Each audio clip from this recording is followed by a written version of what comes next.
جناب نبی کریم علیه الصلاۃ والسلام چې کله مکه مکرمه کې پیدا شو عرب د مکه مکرمه دا عادت لرو چې هغه بیت الله له د خپل ماشوم را وسو بیا د اطرافونو دایره اتللې او د ځان سره به وړو تر څو پورې د خطر بیت وشي صحت خشي لغت خشي د سیرت په کتابونو کې دا راځي چې کله محمد رسول الله صلی الله علیه وسلم راوړل شو چا دا نه خو کولو وجه دا و چې دغه خلکو په سین کې دا خبره و چې رپلار مرد د امن له پیسې څوک راکې او خرچه به څوک راکې خو پیخه دا چې حلیمه سعدی رضی الله تعالی عنها لا بل څو پات نشو شوا دمدنه د ځان سره واخو سوي وړو شیخ الاسلام رحمه الله دا خبره ذکر کوي چې کله الله عز وجل اغه دا په نصیب باندې کې برکات دا شو چې د دې په دې سینه کې الله عز وجل هغه شودره پیدا کړ ډیر درې پر کورونه کې برکتونه رب العالمین نازل کړ ډیر انتهایی زیاته او کوم سورلې باندې شدار اغله او هغه سورلې په ډیر عجیب کیفیت باندې لاړه ال تشبک مشوري سوي د خپل بيبي امينه بيبي له دا تشمولو او په خدا چې جبريل عليه السلام دی دا په یوځای کې راونی او د قشن شق صدر ورته وکی سینه ورته سیری کړه پریشان هغه ماشومان د حلیمه سعدی رضی الله عنها د خپل رالل او دا خبره ورته وکړه چې ستا هغه بچی دی هغه څه خلکو راونی او په یوځای کې د قشن اپریشن کې کله چې د امور او دغه متعلقین خپلوان په منډه باندې را روان ونه په خدا چې محمد رسول الله صلی الله علیه وسلم د هغه طرف نه را روان دي رنګ کې تغییر راغلی و حلیمه سعدیه په دې کې ویری د چې د دا جنات یې بل مسله د پیدا شي دا کمر شنو ډیر اوچت خلک دی اوچت نسب ولادي زمونږ به ته پوښتنه کیږي او د دې خلکو مقابله به من کول نه شو که خبره ده چې موږ دغه بچی راوالو د خپل کورنۍ له د خپل خاندان له د مور له وسپارو بس دو پیګو کاری پويږي اگر کدی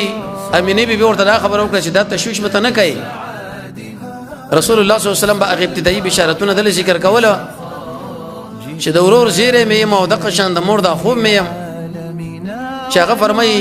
یو رڼا را الله د شر نږدې کېدار تر دې پر اسمه د کوټي کې را دنه نشوا دا ټوله کوټه د شمولونه کړو کله چې دا پیدا کیږي ابتدایي په واجب کیفیت باندې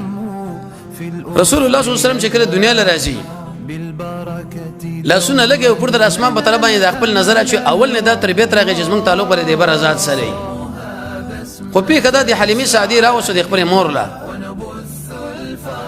د مور سره دا وسیدو دوه کاله شاوخ عام مفسرین ذکر کوي د خپل مور سره تیر کړو بل ورځ دوی ویل چې موږ روان شو د مدینه منوره په طرف باندې د عبد الله قبر ملته دی ځکه هغه رسول الله صلی الله علیه وسلم د پیدایش مخکې وفات شوی دی د دې کښې به ماګانم په غیزه کې دی دا غوي ماګانم الته و د دې کورنۍ الته ملاقات به وکړو رسول الله صلی الله علیه وسلم د خپل مور سره د مدینه منوره په طرف باندې لاړل هغه طرف باندې چې کړه بیرته به راګرځي نو په دې مور باندې نه جوړتیا راځي مرز راځي په کدا چې په دې وخت کې عیسی غمور وفات کیږي او به په یوځای کې کور دی واغه کور کې دغه دفن کیږي یوځای کې ابوال حق کې رسول الله صلی الله علیه وسلم فرمایي چې زه به دې نه پوهیدم چې دا مسله څنګه او څنګه نه ده د مور د وفات سره مخامخ شو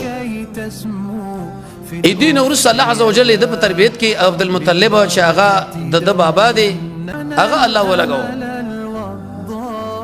خدای عبد المطلب دومره لحاظ د ساتلو چې د حد نه سیوا مینه به ورکوله په کوم پالنګ او کټ باندې چې د مکی مکرمه په دی خوا کې به اچولو د کعبه په دی خوا کې به اچولو پاغه باندې به کټ صدر اچولو هیڅ کوم التبل کې لسره نشو لیکن دغه عبد المطلب واځ ور باندې کې نستو رسول الله صلی الله علیه وسلم په پاغه باندې ناستو ناسب ور باندې کوله عبد المطلب په دې باندې خوشاله کېدو چې زما دغه بچي او نوسه په کوم شي باندې خوشاليږي او د خیر او کارونه د په دې ځل کې لوی شان او لوی عظمت راغی چې انده زمانه کې به الله عزوجل دنه یو سړی جوړي چته دا پښتنم کړي وا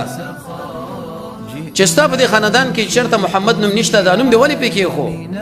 چاوي دا نوم د پې کې دی او چاوي د مور پې کې خوب کې ورته ویل شي وا وی په دې وخت کې عبد المطلب ورته دا خبره ذکر کړه چې دا نوم خو په دې مناسبت باندې ورته کې خو دو امید ده چې الله عزوجل به دنه یو چت سړی په انده زمانه کې جوړي او دا بر کمال والا سړی جوړيږي هغه د تجربه ولا خلق او چت خلق او لوی خلق مهمه